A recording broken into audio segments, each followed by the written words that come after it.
When was the last time you had the outside of your house painted? And how much did it cost you? $3,000? $5,000? More? Now here is the part that nobody at the paint store mentions. In 5 to 7 years, you are going to do it again. Same house, same surfaces, same money. Every 5 to 7 years, indefinitely, until the house is sold. The average exterior paint job in 2026 costs somewhere between $5,000 and $11,000 when you hire a contractor. Even a careful DIY repaint runs $500 to $1,000 just in materials. Over 30 years of home ownership, the typical American spends between $15,000 and $30,000 painting the outside of a house that keeps looking exactly the same way it always did. Because every single job ends the same way. The paint peels. Not all at once. It starts at the edges. A little bubbling near the window trim. A few flakes under the eaves. A strip pulling off the siding, where moisture got behind it over the winter. You notice it around year 4 or 5. By year 7, sections of the house look 10 years older than the rest, and you pick up the phone and call a painter. Here is what nobody explains about why this keeps happening. Modern exterior paint is plastic. That is not a metaphor. Latex and acrylic paints are literally polymer films. You brush them onto a surface, the water evaporates, and what's left is a thin, continuous sheet of synthetic material stretched across the wood, or brick, or stucco.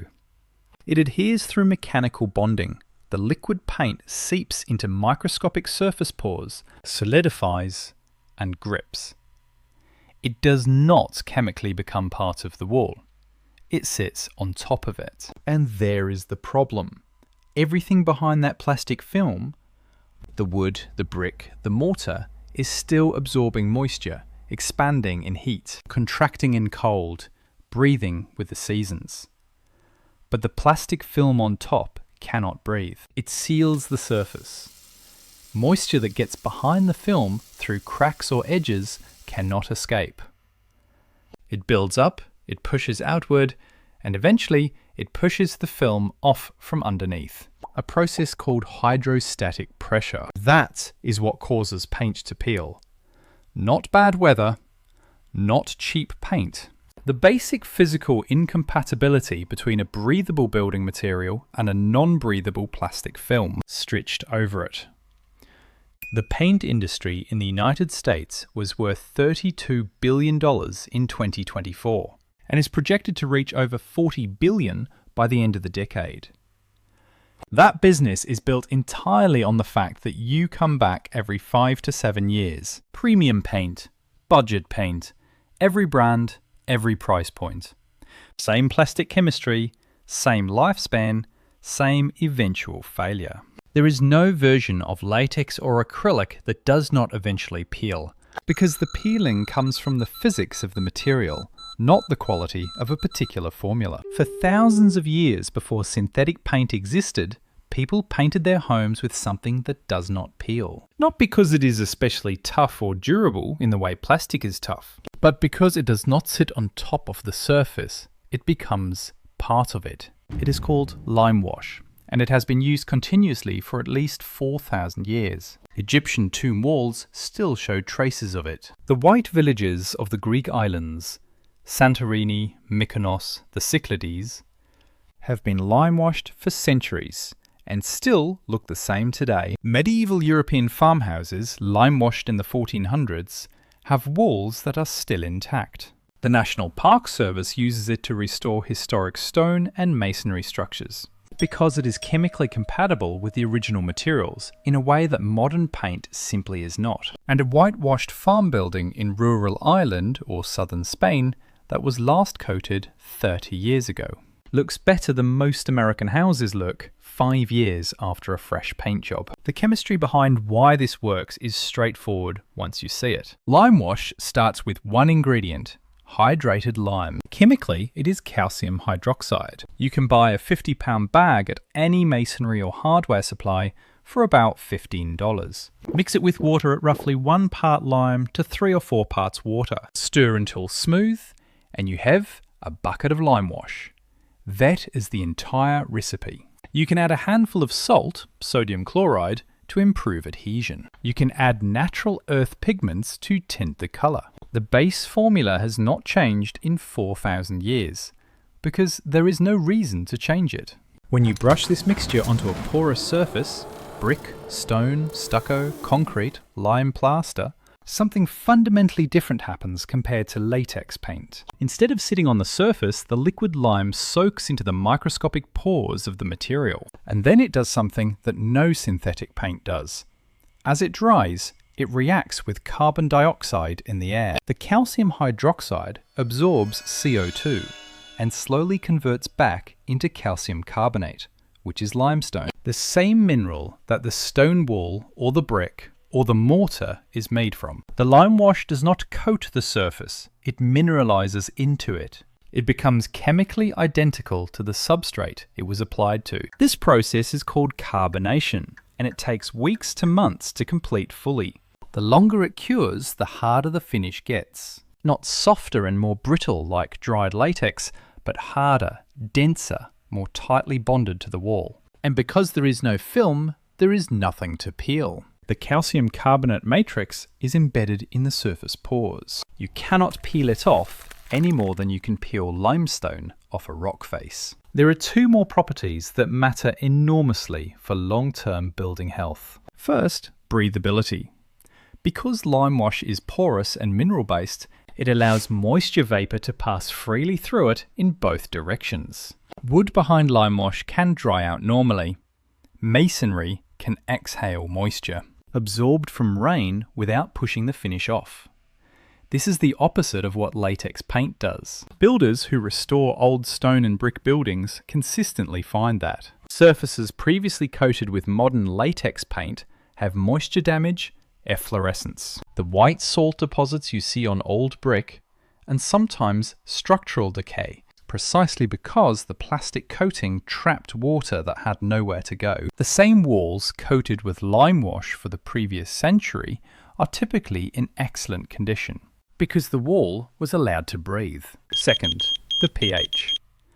Fresh Limewash has a pH of roughly 11.5 to 13, highly alkaline. Mold, mildew, and most surface bacteria cannot grow in that environment. Not because of any chemical additive, not because of a biocide sprayed in, just because the natural alkalinity of calcium hydroxide is hostile to biological growth at a fundamental level. As the Limewash fully carbonates over months, the pH settles to around 9 to 10. Still significantly more alkaline than any latex paint, and still inhospitable to the organisms that cause dark staining and biological growth on painted surfaces in humid climates.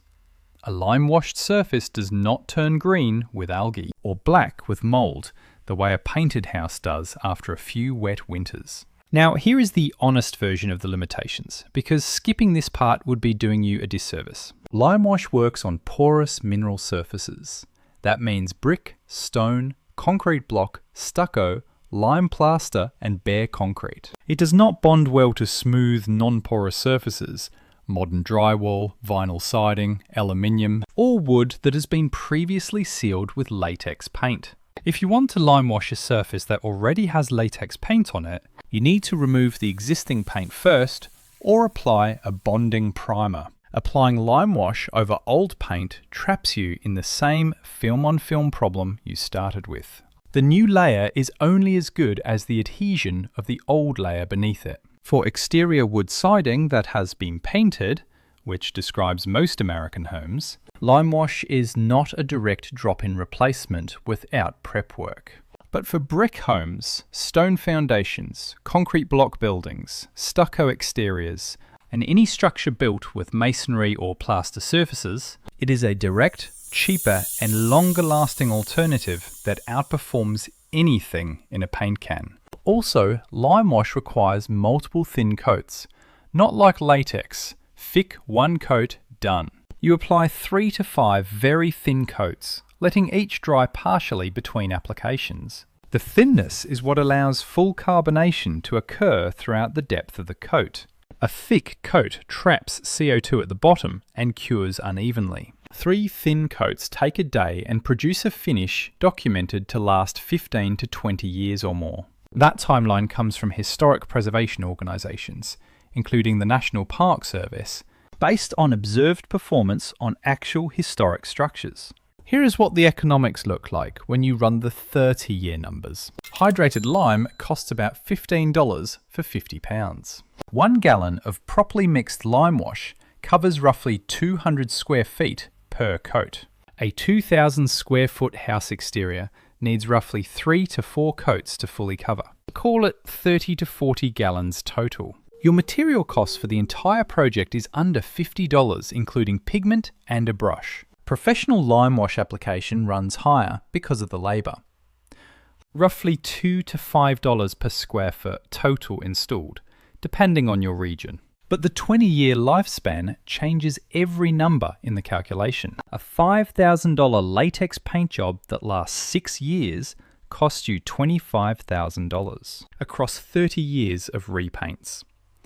A similar Limewash job that lasts 20 years costs under $10,000 for the same period for a professional application. If you do it yourself with $50 in materials and a weekend of labour, the comparison becomes almost impossible to argue with. To make Limewash at home, buy a bag of hydrated lime, labelled as Type S lime or slaked lime at masonry suppliers. Not agricultural lime, not quick lime, not Mason's lime blend. Pure hydrated lime. Mix it with clean water at 1 part lime to 4 parts water and stir until fully dissolved. Let the mixture sit for 24 hours. This allows complete hydration and makes the subsequent carbonation more uniform. Apply with a wide, stiff masonry brush using random overlapping strokes in multiple directions. Not a roller. The brush pushes liquid into pores. A roller sets it on the surface. 3 to 4 thin coats, each drying to a matte, chalky finish before the next goes on. For colour, add natural iron oxide pigment, yellow ochre, red oxide, raw umber, or black to your final coat. These are mineral pigments, fully compatible with carbonation chemistry. Synthetic dyes can interfere with the reaction and produce uneven results. The whole process for a standard house takes a weekend. The finish that develops over the following months is the same mineral chemistry that has protected buildings continuously for 4,000 years on every inhabited continent without a single can of latex. People who have only ever used synthetic paint are sometimes surprised by what Limewash looks like. It is not glossy, it is not perfectly uniform, it has natural variation. Slightly different tones where coats overlapped. Texture that shifts subtly between wet and dry. That is not a defect. It is what a mineral surface looks like. The white villages of Santorini, the painted stone cottages of the Cotswolds, the coastal farmhouses of southern Italy, they all look the way they do because of Limewash. The reason most homeowners have never been told any of this is the same reason. Most durable, one-time purchase building solutions stay outside the mainstream conversation. The business model of the industry that would otherwise sell you a replacement product requires that you come back every 5 to 7 years, indefinitely. $32 billion a year depends on paint not lasting very long. If there is a specific area you want to see covered, building materials, natural finishes, off-grid construction, or anything else you have been trying to figure out, drop it in